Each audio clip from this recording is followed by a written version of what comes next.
So I want to turn it over to Josh and Alex today. We are going to be talking about animals of the rainforest. Probably one of the most beautiful places on Earth, the rainforest, and one of the most fragile ecosystems, as I understand, because they are being cut down at an alarming rate.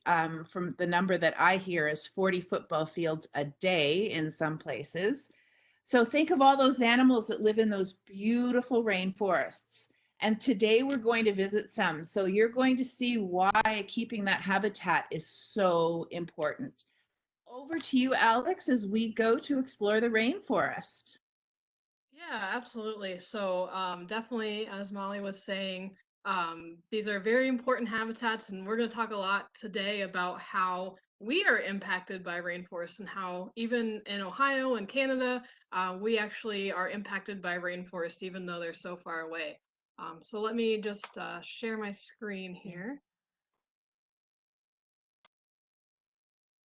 So really quick, I just wanted to kind of show you a map of where rainforests are located in the world. So we know that they are mainly around the equator because, of course, they are a tropical habitat. There are such things as temperate rainforests.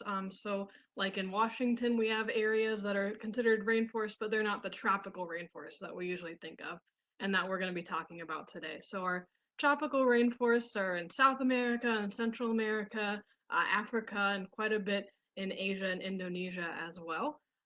They are classified by the amount of rain that they get. So in the Amazon rainforest of South America, their whole year round is around 96, 97 inches. But some rainforests can get above 100 inches per year, which is pretty crazy. And they also have very high humidity, high temperature. Their average temperature, we were just talking about how cold it is, here in Canada and Ohio, their average temperature in the Amazon is 80 degrees, and that's year round. So in Toledo, our average temperature is around 37, 38 degrees when you average it all year round. So almost double our average temperature. And then really what we're going to be focusing on today is the plants and animals that live in the rainforest and how important they are. Rainforests have a lot of diversity, a lot of different species. We think that as much as 10% of the total species in the world, and then half of the total just density of animals might live in the rainforest. So a huge abundance of animals, and all of them are extremely, extremely important. So we're going to go ahead and go over to Josh and start seeing some of those animals and some of that diversity. All right. Well, welcome from the Toledo Zoo. We're gonna try this, and you're gonna have to let me know through the chat whether or not you can see these little animals from the camera like I can. So right now we're just really looking at the foraging area of our leafcutter ants. So this morning, all of these plants were full of leaves, and our ants have been pretty busy. So we're going to take a look at one of their tubes and see. All right, you can see our ants. So these are a tropical species. These ones happen to be from the island of Trinidad, but there's a variety of leafcutter ants that live in South America. And these ants will go and forage and cut leaves and then bring those leaves back to their nests. So you can see the leaves are all going in one direction.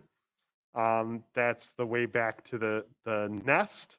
And then you can see all these ants moving in the opposite direction to go and collect more leaves. Every once in a while, you might notice that there is an ant that looks a lot bigger than the other ants. Those are the soldier ants. So soldier ants go along the line to help protect the group of ants. And they do the work too. So they'll sometimes carry the leaves back, but mostly their job is protection. And most of these ants that you see are worker ants. So to give you an idea, they're carrying something that is sometimes over twice the size of their body weight, and it doesn't seem to slow them down at all. So we're going to go and take a little different view and see what we can see at the opposite end. I'm going to kind of show you this tube. So it starts there in the foraging area. It goes all the way down, keeps going. So it runs the length of our whole, what we call our forest room exhibit. All right, and then it comes to this chamber. And this is kind of the sorting chamber. We actually have two separate colonies, and these go to different boxes. So this is the end result for the leaves. They go to these boxes, and this is what's really interesting about these ants. At first, people thought that these forest ants were collecting the leaves, bringing it back to the colony to eat the leaves. But these ants do not eat leaves. Anybody know what these ants eat? A little hard to tell, but it's actually there in these boxes inside. What do they eat? Oh, they do eat food. Yeah, they eat a fungus. So these ants actually will grow a fungus. So they take the leaves. The leaves are food for the fungus to grow. And then they eat the fungus. So that's pretty amazing. You know, we think of other animals that adjust their habitat and actually control the growth of their food, something like a beaver building a dam. But these little ants are doing the same thing. So they're taking one resource and changing it to meet one of their needs. All right, any questions on our leafcutter ant colony?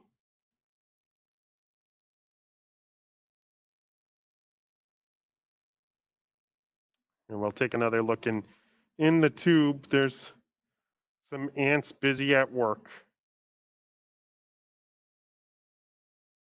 All right, let's take a look at something a little bit bigger. Oh, is there a queen ant? Yes. So we have two colonies. So we actually have two queens. I have never seen the queens because they live deep within the colony. How long do they live for? The individual ants are relatively short-lived, but a queen can live about 12 to 15 years. And as long as there's a queen, the colony will keep going. So they need a queen and they need the fungus. And other than that, they're all set. So if there was just a queen and the fungus, a whole new colony could start. And I'm trying to find a good angle for these two. They might be a little hard to see, but these are a small primate. Anybody know what type of primate these are?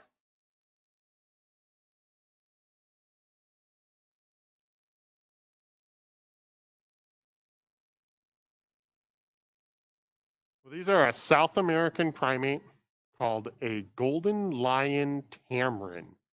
So a tamarin is a small type of monkey that lives in the rainforest. And they tend to live up in the trees. So where those leafcutter ants might be on the ground for their colony and then go up the trees, this is an animal that lives in the rainforest that lives almost exclusively up in the trees.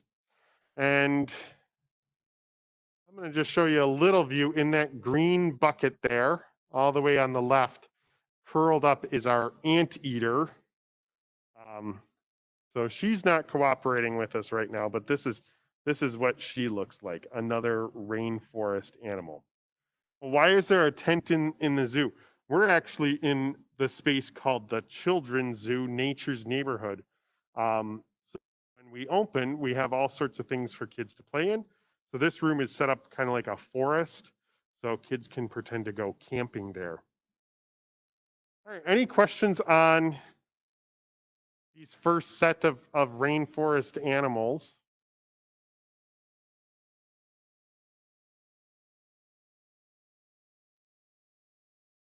All right, well, I'm going to turn it back to Alex, and then I'm going to go into one of our rainforest exhibits. So I'll meet up with you in just a minute. All right, and there was a question of if there's babies. We don't have any baby tamarins or tamanduas at the moment. I believe that there are males and females in there with the intention of possibly breeding them, but we don't have any quite yet. Um, the tamarins, they definitely, or the tamanduas, the anteaters, they definitely do eat ants. So they have that long tongue that comes out to eat ants. The tamanduas are the tamarins are an omnivore, so they eat both plants and possibly bugs as well.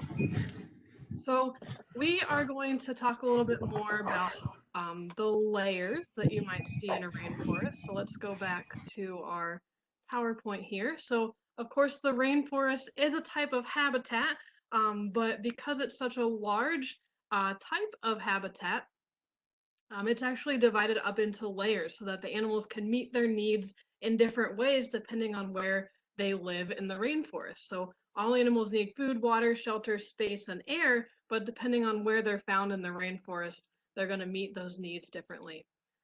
So here's just kind of an overview of some of those different layers. We have the forest floor, the bottom, where it's going to be the least amount of light coming down there. It's going to be usually a little darker and more moisture down there. The understory, which is just one layer above that, you're starting to get some more plants coming up, some of the shorter type plants. The canopy, which is up in the treetops, where you're starting to get more light. And then the emergent layer is the very tippy top of the trees, where they're going to kind of intersect with the sky up there. So we're going to start with the first two layers, and then we'll go over and maybe see those layers. So the forest floor is, again, like I said, humid, dark. It's where a lot of that decomposition takes place, and where your larger animals, like your jaguars, that animal on the left of the screen there is called a tapir, which I know is one of Josh's favorite animals. And then our beetles that live down there to help with decomposition as well. When you go up a little bit higher, you start to get some animals that still are down near the forest floor, but can maybe climb up a little bit to get their food. There's more plant life, a little more light. So iguanas, and even some of your cats, like this clouded leopard, can get up into that layer a little bit. So I did have a few artifacts that I can show you. So this is something we might find on the rainforest floor. Does anybody think they know what this might be a trace of?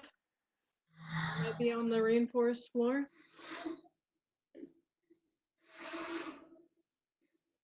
Well, it's not a dog.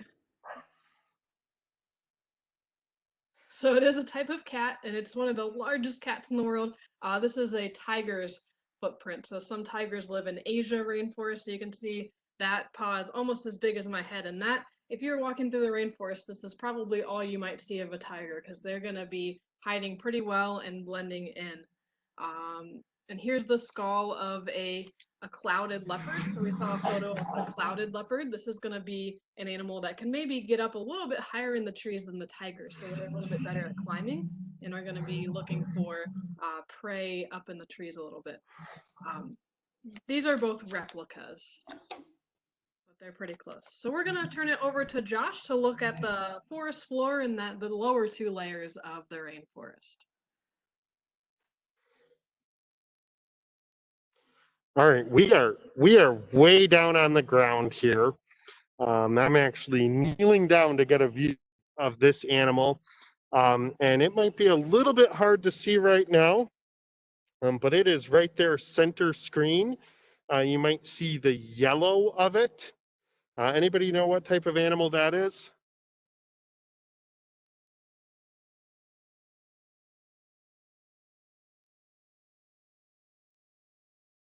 A frog, yeah, it's actually a poison dart frog. I'm going to try and get us a little bit different view of it. I'm afraid that if I move too much, though, it's going to hop into the plants and not out closer to us. But let me see if I can get us a little closer. Yeah, that's pretty good. All right, so this is a type of poison dart frog called a cobalt poison dart frog. There's actually right next to it, but a little bit further in the plants, what's called a blue, and then we even have a green and black one nearby. I'll try to get a view of in a minute. So these are a great example of a forest floor animal. So they hang out on the forest floor because there's a lot of insects on the forest floor, and it's dark, it's damp, and that helps the amphibian in order to get enough moisture for its skin. All right, let's see if I can show you some of these other ones. Oh, he hopped away, that green one. Let me see if I can get you a view of the blue one.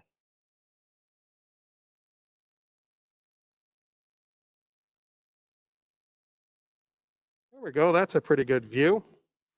I thought it was going to be one of our blue ones. It's actually another, what's called a cobalt one, because they have that yellowish color on their head. Um, so I'll continue to talk about them. Maybe we'll see some other colors.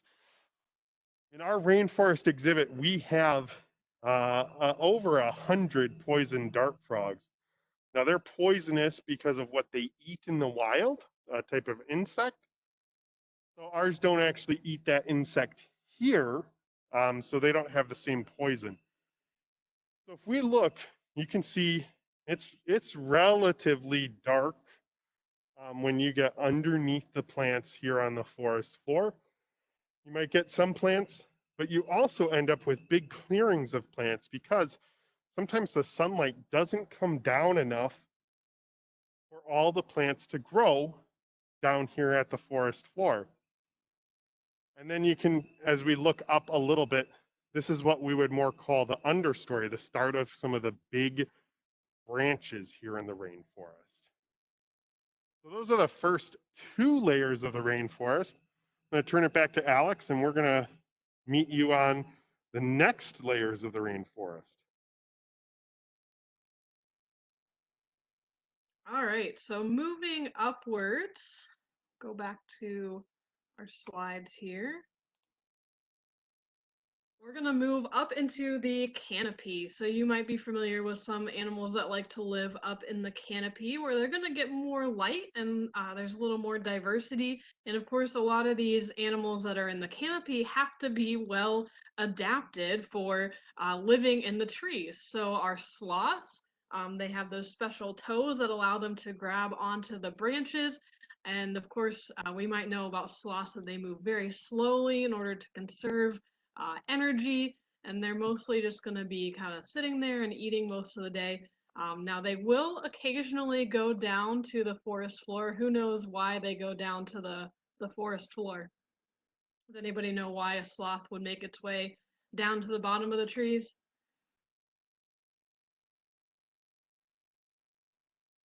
Yeah, so they go down to the bottom to go to the bathroom, and you don't really want to be around a sloth when it goes to the bathroom. It's not a very pretty sight.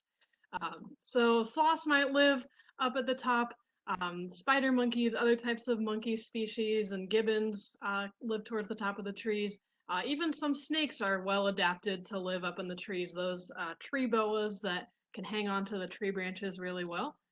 And then, of course, when you get all the way to the tippy top, you get even more animals that might utilize the air and the treetops. So the macaws that can fly around up in the treetops, and they're going to blend in with some of the colorful plants and fruit that are up there. We have the gibbons that stay up in the top of the treetops, and they'll yell very loud calls that can be heard throughout the rainforest, and they need that open air to be able to be heard. And even some bat species. So I do have a bat skull right here that I haven't really gotten to show to very many groups because we haven't done a rainforest program in a while. Now this is a fruit bat skull, so I like to show the fruit bat skull because it's very unique and it actually has these very sharp teeth that it uses not for necessarily eating meat, but for piercing the skin of the fruit. So this is not a vampire bat. It's not going to suck your blood, but it does have those pretty sharp little teeth in order to pierce the skin of fruit. So we'll go over to Josh, and it looks like he's up in the top of the forest now. All right, so we're in the same tropical greenhouse that we were in. I'm going to give you a view. We were down there. Now we're up here. So we are in that canopy, or even at the very top, we might consider the top of these trees the emergent layer. And there's a lot of things we can point out here. One thing that you might notice is that it is significantly brighter up here, because we're not underneath all those big leaves. And the big leaves in the rainforest are for two things. One is to help funnel the water to the roots of that plant. The other is to get as much sunlight as possible. And you might actually know what plant this is with these really big leaves. Anybody know what type of plant that is?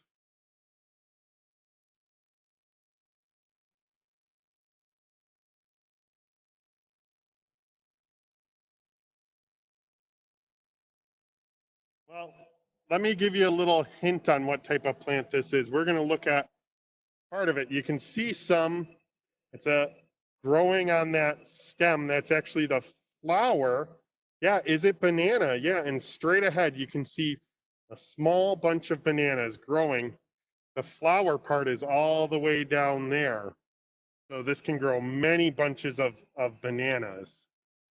Um, there are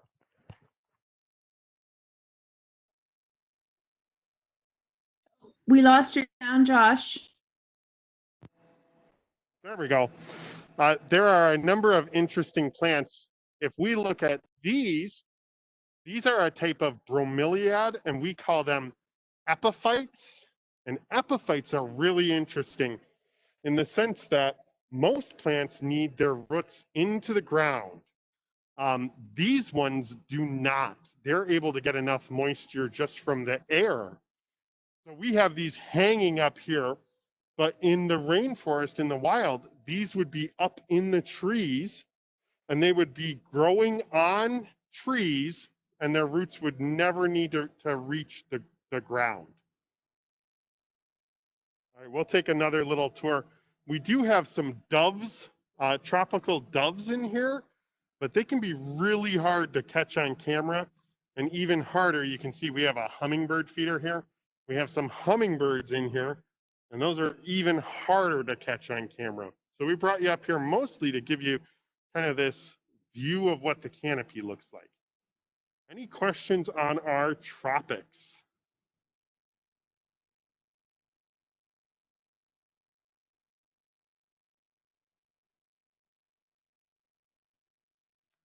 All right, I'm going to turn it back to Alex and meet you with some animals in a minute.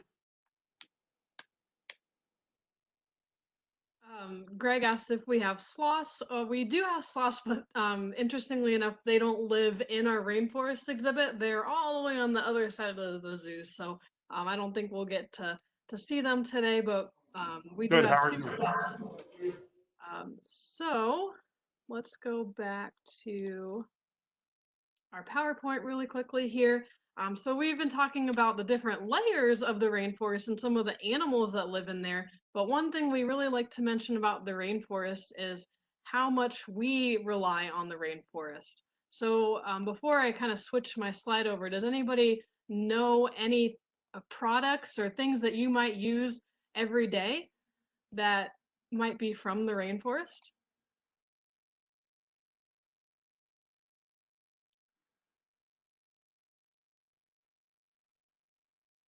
Yeah, coffee, wood, cocoa beans, chocolate. Yes, a lot of people love chocolate, and chocolate is one of the main things that comes. Palm oil. Yes, absolutely. So let's go ahead and switch. So a lot of the things that we have on this screen are from the rainforest, and these are a lot of things that probably a lot of you really like in your daily life. So chewing gum, bananas. We saw the banana plant. We actually have a coffee plant in our greenhouse as well that helps to make coffee. So the cocoa bean that makes chocolate, vanilla, cinnamon, pineapples, all of those things come from the rainforest. A lot of the medicines that we use will come from the rainforest as well, and even rubber to make rubber bands. So you can definitely see how important the rainforest is to all of us. You can also take a big deep breath right now. So oxygen, the rainforests contribute to a lot of the oxygen that's found around the world as well. So of course, without oxygen, we would be in big trouble. So one thing that we always kind of tell people to help out is to make sure you're looking for products that are sustainable from the rainforest. So things that are not harvesting too much of the rainforest, and they do it in sustainable ways. Looking out for things like palm oil, that is a kind of a hidden ingredient in a lot of different foods that we might eat, because that really can harm the orangutans that rely on that. And there are sustainable ways to get palm oil. So just because something says it has palm oil doesn't mean it's bad, but it is something to look out for.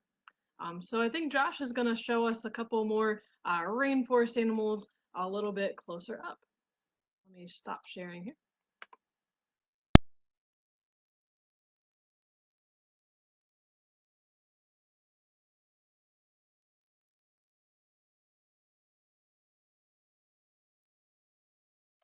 Josh, I think you're muted. Maybe it's strategic because that looks pretty gross, that thing you're showing us. There we go. Okay. All right. Let's start again. Anybody know what type of rainforest animal this is on this piece of bark?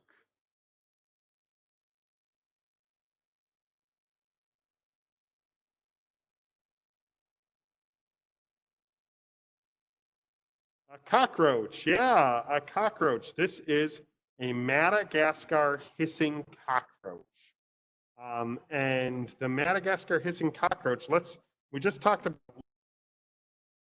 rainforest. Which layer of the rainforest do you think it's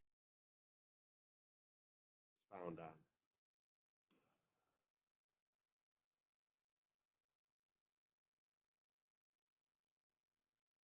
The bottom. Yeah, this is an animal that would live on the forest floor. So it's going to live in kind of that dark, damp habitat. And it has a really important job. I know Alex just talked about some of the products of the rainforest, but if you like some of those things, if you like bananas and coffee and chocolate, if there weren't animals like this Madagascar hissing cockroach, so it is a decomposer, and it breaks down all of those decaying plants so that there's space for new plants to grow, and also so that the nutrients can be used by other plants. Anybody have any questions about our hissing cockroach? What is its antenna doing? It's just kind of checking things out. Normally, I would hold this cockroach, but it seems easier on camera for me to have it on this piece of bark. Do they fly? You know, most cockroach types actually doesn't have any wings, so no, it's not able to fly. But it does make that hissing sound. So that hissing sound is protection. It sounds kind of like a snake.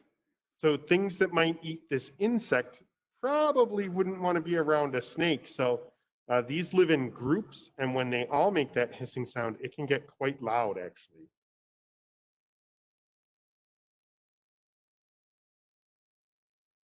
You know what? Yeah, they can live without their head for a little bit of time, in part because of the way that their nervous system and circulatory system is. So those systems work a little bit different than ours, but ultimately they can't live forever without their head.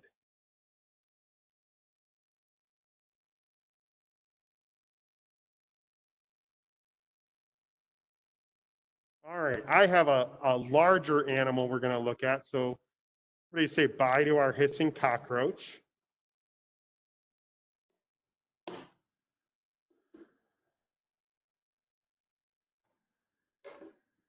Now this next animal, oh, is it an insect? Yes, the hissing cockroach is a type of insect. So it had six legs.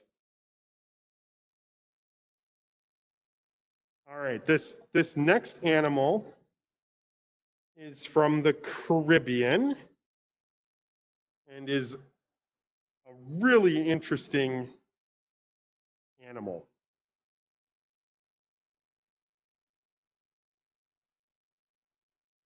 All right, we'll see if she'll cooperate.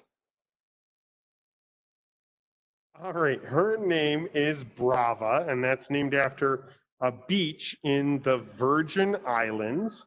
And she is a Virgin Island.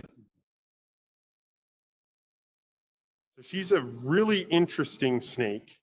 One thing that I want to show you about her, and maybe she'll show us, is that she's a very strong snake in the sense that she can hold up a lot of her body on her own and stretch out far from a branch. There we go. She's kind of showing it a little bit there. So what layer of the rainforest do you think our Virgin Island boa is found on?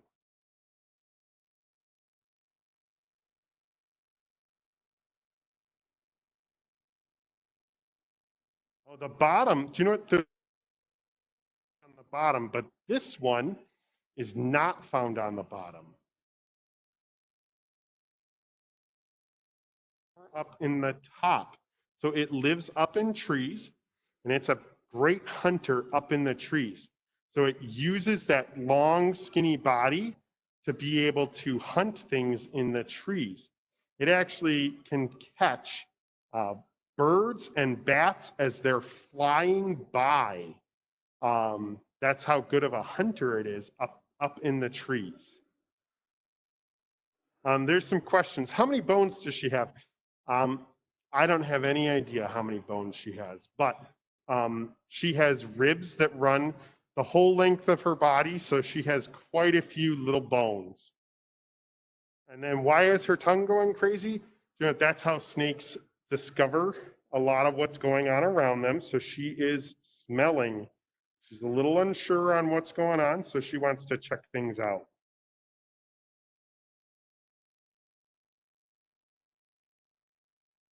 Any other questions about our Virgin Island boa? So one thing to emphasize is that this is an animal that is an endangered species from the rainforest. In fact, the rainforest is home to a lot of endangered species.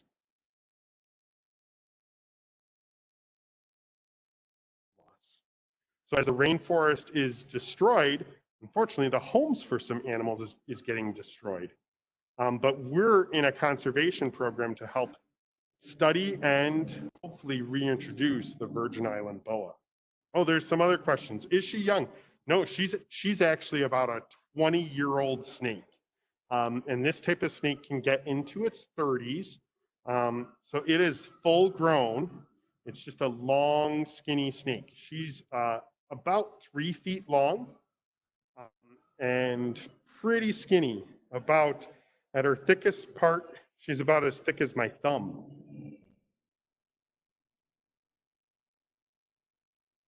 Any questions or any other questions about our Virgin Island boa?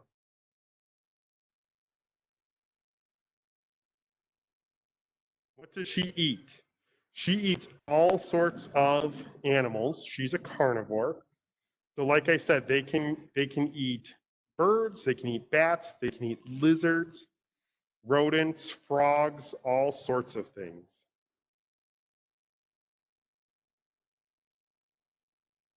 Yeah, those are the things that she eats in the wild. Here at the zoo, we feed most of our snakes mice.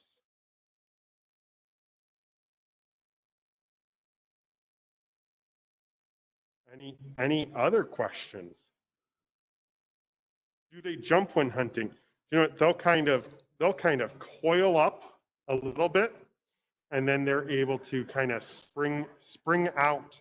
The other thing is that she can hang a lot of her body off and kind of looks just like a vine hanging from the branch of a tree.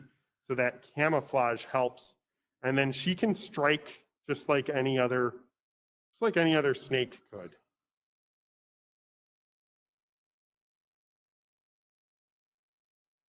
All right, I'm going to put Brava away. So say goodbye to Brava, and I'll turn it back over to Alex.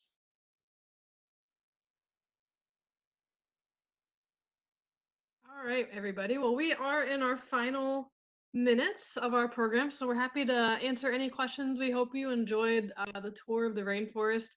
Our favorite animal from the rainforest, personally, my favorite animal is probably the clouded leopard. And I feel pretty confident in speaking for Josh that it's the tapir, but I can let him answer that too.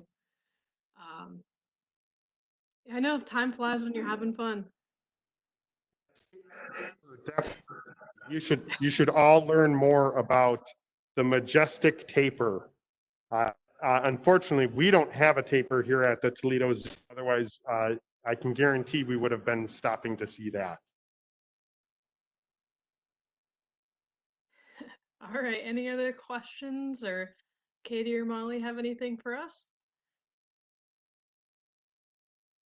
I think the students are sad that we're done, that they just love visiting the zoo, and maybe one day they can visit the zoo close to them, maybe meet somebody like this is an orangutan. His name is Jojo. He lives in the rainforest as well. But it was really interesting to see the different species of frogs and the snakes. Oh, Charlotte would like to know, where are the different rainforests? Maybe can we go back to that map? Yeah, I can show that map again. And next week we are doing primates with all of you, so we'll see some of the primates that live in the rainforest. Love that. Where is my map here? There we go. And Charlotte, did you know that we have a rainforest in Canada?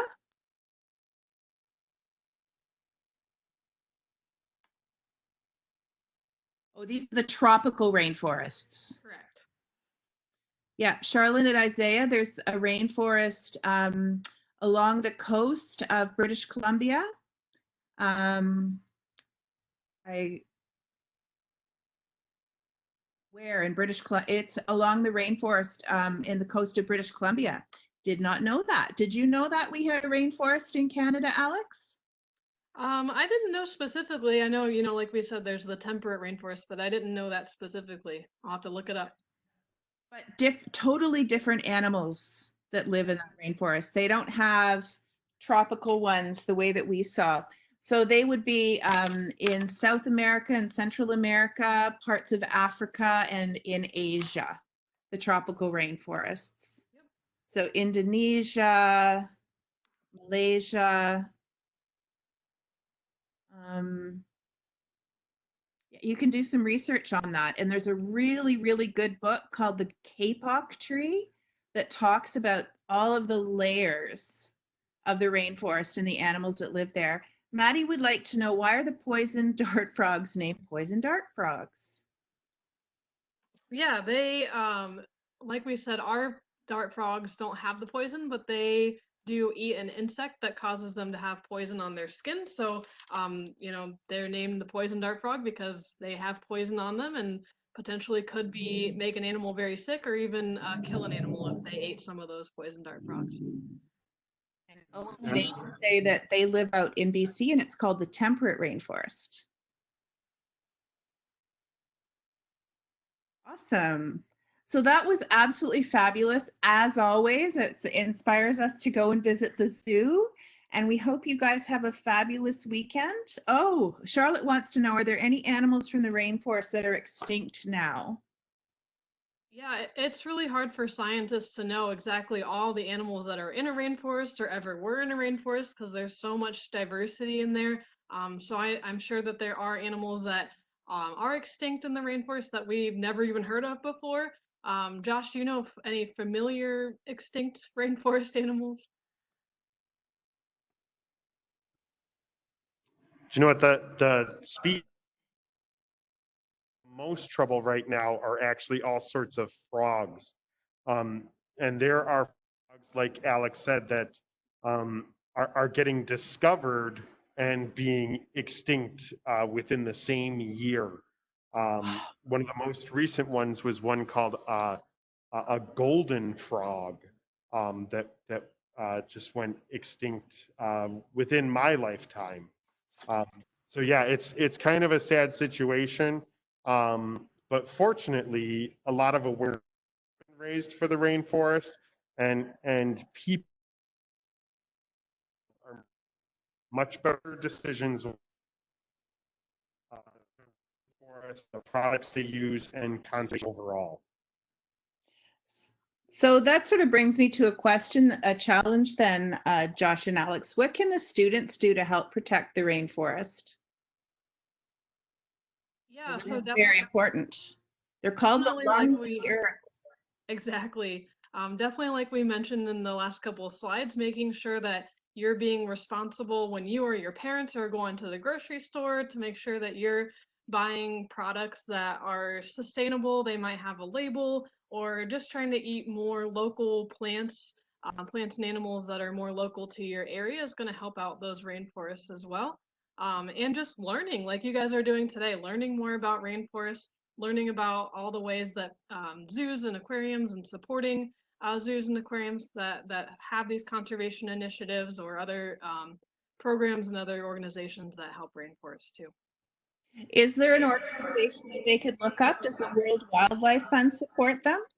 I'm sure the World Wildlife Fund does stuff with rainforests. I know there's like the Rainforest Alliance. There's a lot of companies that work with palm oil and specifically to look at sustainable palm oil, and even zoos that support the specific species that live there. So a lot of zoos support like orangutans or support gorillas, that kind of thing. Excellent. That's just excellent to know. Thank you so much again.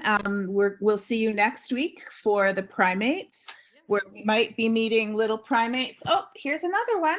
Might meet another one like Jojo or and thank you so much, as the student said, and it's always a pleasure to explore the zoo with you. And I know that I'd love to see the Toledo Zoo. It looks absolutely amazing. We appreciate everything you do. All right, bye everybody. Bye-bye.